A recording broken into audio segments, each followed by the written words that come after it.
Hello, चला आज आपण बनवूया चीज व्हाईट सॉस मॅक्रोनी पास्ताची रेसिपी. एकदम सोपी आहे. कढईत 1 लिटर पाणी तापायला ठेवायचं आहे. त्यामध्ये चवीनुसार मीठ, 1 पळी तेल टाकायचं आहे. पाण्याला छान उकळी आल्यानंतर त्यामध्ये 1 कप मॅक्रोनी पास्ता टाकायचा आहे. 5 ते 6 मिनिटे छान उकळवून घेतल्यानंतर ट्रान्सपरंट झाल्यानंतर तो आपल्याला एका चाळणीमध्ये गाळून घ्यायचा आहे. पाणी सगळं त्याचं काढून टाकायचं आहे. आता गॅसवर कढई तापायला ठेवली आहे. त्यामध्ये 2 चमचे बटर टाकायचं आहे.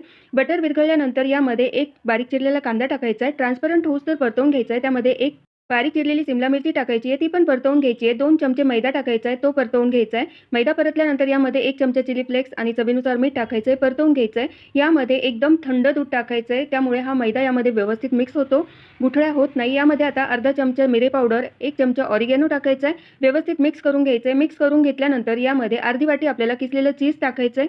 1 मोठा चमचा यामध्ये आपल्याला चीज क्रीम टाकायची आहे, व्यवस्थित मिक्स करून घ्यायचं आहे. छान मिक्स झाल्यानंतर यामध्ये आपल्याला शिजवलेला मॅक्रोनी पास्ता टाकायचा आहे, व्यवस्थित मिक्स करून घ्यायचं